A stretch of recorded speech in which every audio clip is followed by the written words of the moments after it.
มาอ่อนส่วนปลาโจ๊กน้ำกันอีกแล้วทุกคนสะอ่อนช่วงนี้นี่นะเนาะปลาโจ๊กมีตัวใหญ่ๆมันแถมแม่ไข่ลายเนาะแม่ไข่ลายมือนี้นี่ก็มีตัวใหญ่ๆอีกแล้วเด้อทุกคนเด้อมีตัวใหญ่ๆสะอ่อนแคมข้องอันสารคามนี่นะสะอ่อนคนใดป่าแถวว่าทุกคนม่านนะผู้ละ3ละ4ละ5ละ6ไปสิได้ทุกคนเนาะช่วงในม่านนะช่วงนี้คือว่าม่านแล้ว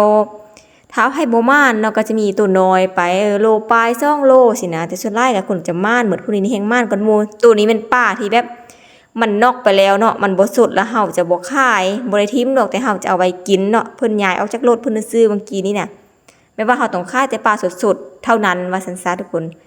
ปลาที่แบบบ่สดบ่ยังสิเฮากะมันก็กินได้แต่มันเนาะเฮาขายหั่นน่ะต้องเป็นปลาสดๆว่าซั่นซะ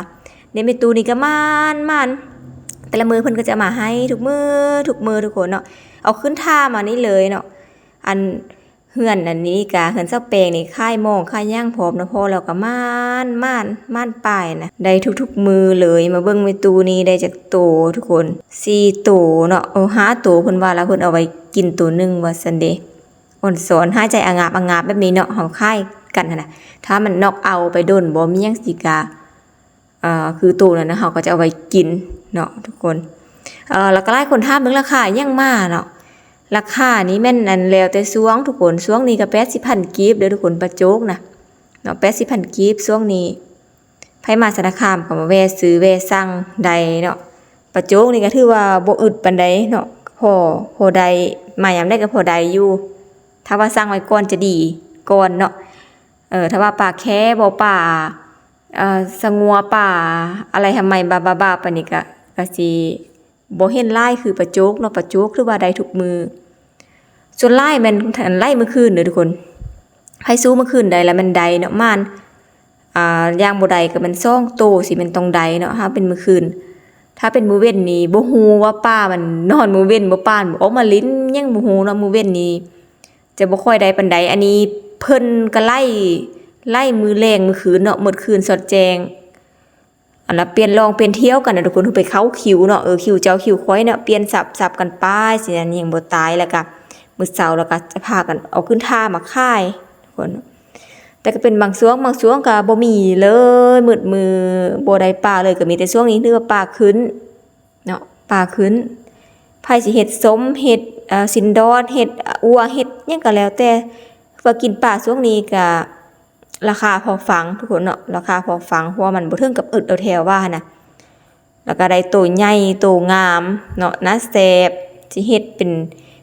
อันบ่เมื่อยครัวปานใดทุกคนมันโตใหญ่ดีเนาะสิหั่นนะแล้วหลายคนก็ถามมาว่าขายปลานี่ฝากไปหั่นไว้นี่บ่ทุกคนถ้าว่าลูกค้าใดแท้ๆเนาะก็สิได้พอให้ขายได้แต่นครหลวงเด้อทุกคนเด้อแต่ส่วนหลายในขายน้ำบานนี่ก็หมดทุกมือบ่เลือบ่ล่อยังเลยทุกคนเนาะสำหรับปลาโจ๊กนี้ว่าสันซาขึ้นท่ามาแล้วมัน80,000กีบแบบนี้เลยเนาะก็อยากให้เขาเจ้ามาหลายๆเนาะเพราะว่าท้าสวงบ่ได้ก็ไล่หมดมือเนาะหมดคืนสิมันก็บ่ได้จักโตก็มีนะเนาะเห็นบ่เพิ่นว่าป่าแม่ไข่อันนี้ก็ไข่ว่าซั่นเด้โอ้เนาะส้มไข่ปลาโจ๊กนี่ถือว่าหลายถ้ำบ่อันถามกันเบิ่งเนาะวันเจ้านั้นเจ้านี้เจ้านั้นสิเนาะบ่แม่นรวมกันเหมือนเฮาจักโตแล้วสิเนาะแบบนับบ่ได้อีหยังประมาณนี้ทุกคน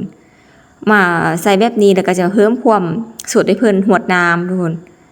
อีหลีได้มันองาบอยู่นี่น่ะถ้าว่าตะกี้เนาะตะกี้หันเขาเจ้าจะเอาเขาฟิตเขายังไว้เนาะซื้อปลาน่ะแต่ช่วงนี้มาแล้วได้กินปลาสดๆไปเลยทุกคนเนาะมาสร้างไว้แบบห้องกันนั้นห้องกันนี้แบบเพิ่นจะไปต่างแข้งอีหยังสิเพิ่นก็มาสร้างมายังไว้เนาะถ้ามาซื้อปุ๊บโลดก็ยักเสียงน้อยๆนึงถ้าโศกแต่ช่วงนี้ก็น่าจะโศกอยู่เนาะมายามได้ก็พอยามนั้นอ่อนสอนผู้ใดก็ได้ทางผักเนื้อถามเฮาหลายๆเนาะว่าฝากให้ได้บ่สิมันเป็นของสดเนาะทุกคนเนาะเป็นของสดจังซี่นะถ้าไปลูกค้าได้แท้ได้เฮาแท้ก็ให้ได้แต่นครหลวงอะไรทุกคนแต่ส่วนหลายค่ายน้ำบานนี่มันเกียงเลยอันนี้ค่ายน้ำบานหมดเลยเด้อนี่นะปลาโจ๊กนี่นะอ่อนสอนเด้อพะยากินปลาแซ่บปลาราคาทึกแล้วก็ได้ค่ายได้ยังพอก็เป็นช่วงนี้เลยมาสารคามเด้อทุกคนเด้อ